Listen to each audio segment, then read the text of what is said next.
ओम श्री परमात्मा नमः। मैं आचार्य हरिहृदय अवस्थी आप सभी का शास्त्र चर्चा पर हार्दिक स्वागत करता हूं।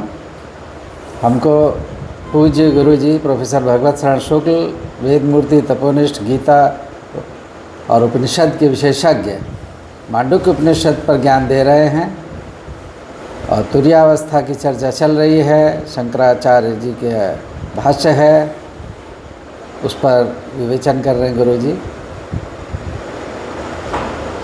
जाग्रदादित्रयोन्मुक्तं जाग्रदादिमयं तथा ओंकारैकसुसंवेद्यं यत्पदं तन्नमाम्यहं।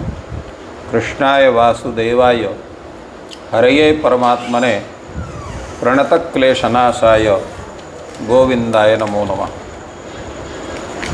शास्त्र चर्चा इस चैनल से संबद्ध सभी विद्वद्गण, सभी जिज्ञासु छात्रवृंद, सहृदय सज्जनवृंद एवं इस चैनल के व्यवस्थापक आचार्य हरिहृदय अवस्थी जी, आप सभी का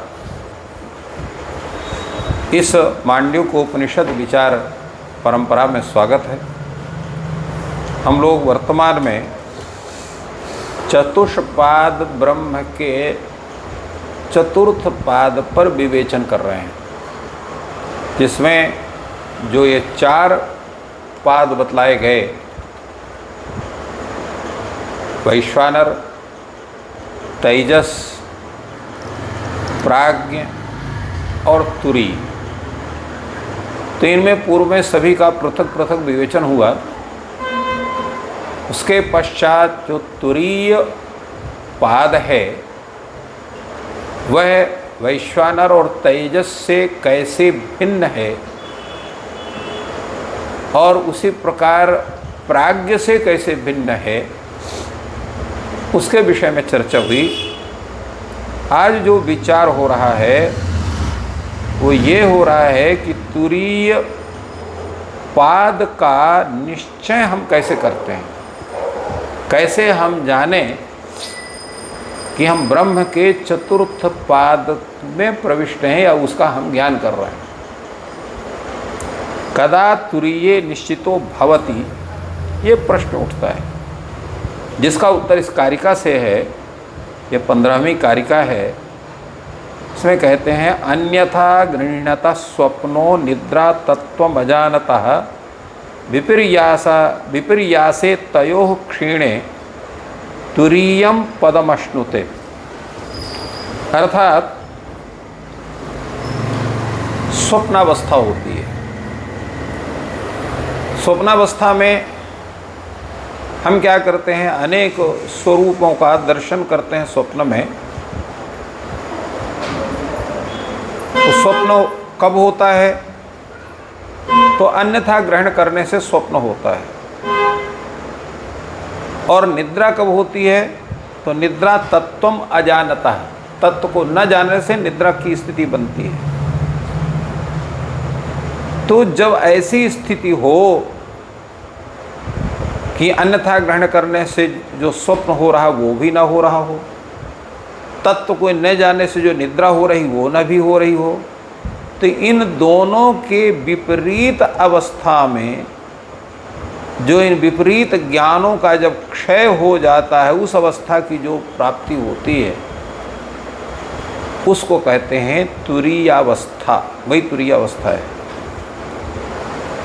इसकी व्याख्या करते हुए आचार्य शंकर कहते हैं कि स्वप्न जागरितयोः अन्यथा रज्ज्वां सर्प इव गृह्णतः तत्वं स्वप्नो भवति। स्वप्नावस्था और जागृत अवस्था में यही है कि हम रज्जु में सर्प को समझने लगते हैं।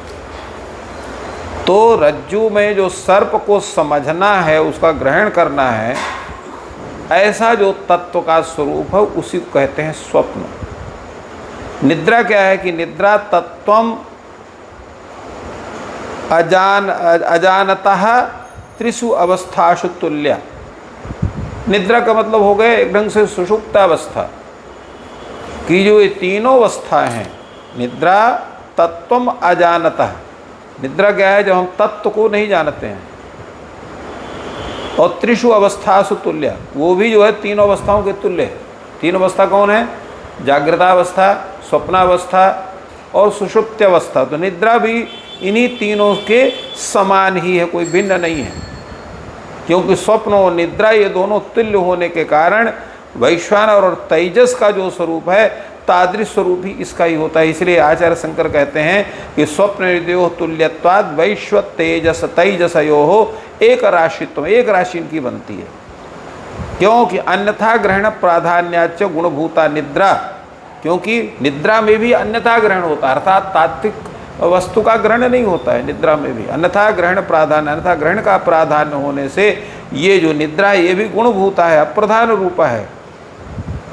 और इसलिए तस्मिन् विपर्यासा स्वप्न, और उसी में जो विपर्यास होता है, विपरीत ज्ञान होता है, वही स्वप्न है। और तृतीय तो स्थाने तत्व ज्ञान लक्षणा निद्रैव केवला विपर्यासा, किंतु तृतीय स्थान सुषुप्त्यावस्था में केवल तत्व अग्रहण रूप निद्रा ही विपर्यास के रूप में स्थिति होती है। तो इसलिए जो वैश्वानर अवस्था है, तेजस अवस्था है, ये कार्य और कारण दोनों की अवस्था होती है। कार्य और कारण दोनों का अन्यथा ग्रहण अग्रहण रूप उसका विपर्यास देखा जाता है। और जो तृतीय अवस्था है उसमें कार्य कारण बंध रूप न होकर केवल कारणावस्था रहती है।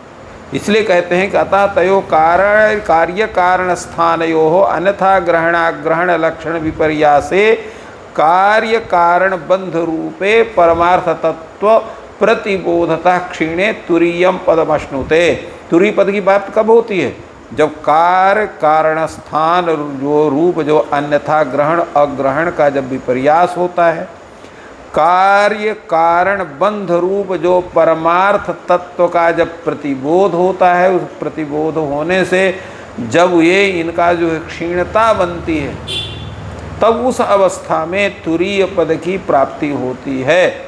क्यों? उसमें जो है कार्य कारण रूप जो लक्षण बंध रूप है उसको जब हम नहीं देखते हैं, अर्थात उसको अज्ञान मान को छोड़कर केवल परब्रह्म का साक्षात्कार करते हैं, तब हमारी तुरीय अवस्था निश्चित होती है।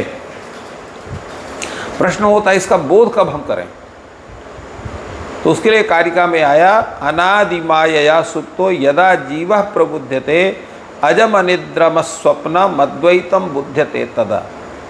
जब यह जो जीव है अनादि माया सुप्तः जीवा यदा प्रबुध्यते, यह अनादि माया है, जब से संसार है तब से ये माया का स्वरूप बना हुआ है। तो अनादि माया के प्रेरणा से सुप्त यह जीव जब ये जागृत होता है, जागृत का मतलब क्या होता है? जागृत का मतलब हो जब तत्व ज्ञान करता है, उस परब्रह्म का उसको ज्ञान होता है, तब क्या करता है वो? तो उस समय वो अजम अनिद्रम अस्वप्नम अद्वैतम बुध्यते। तब उस अजन्मा जिसको निद्रा बाधित नहीं करती, जिसको स्वप्न बाधित नहीं करते, जो अद्वैत है, उस अद्वैत आत्म तत्व परब्रह्म का वो बोध करता है। इस कारिका की व्याख्या करते हुए आचार्य शंकर कहते हैं योयम संसारी जीवा स उभय लक्षणेन तत्व अप्रतिबोध रूपेण बीजात्मना अन्यथा ग्रहण लक्षणेन च अनादिकाल प्रवृत्तेन माया लक्षणेन स्वप्नेन ममायम पिता पुत्रोयम नप्ता क्षेत्रम पशवो अहम येषां स्वामी सुखी दुखी क्षयिता अहम अनेन बर्हिता अनेन इत्येवं प्रकारान् स्वप्नान् स्थानद्वये भी पश्यन् सुप्तः। ये जीव क्या करता है? जो संसारी जीव है ये कार्य के रूप में भी है, कारण के रूप में भी है। तो उभय लक्षण है माने कार्य कारण रूप लक्षण से युक्त होने के कारण तत्व अप्रतिबोध, तत्व का जिसको ज्ञान ही नहीं है।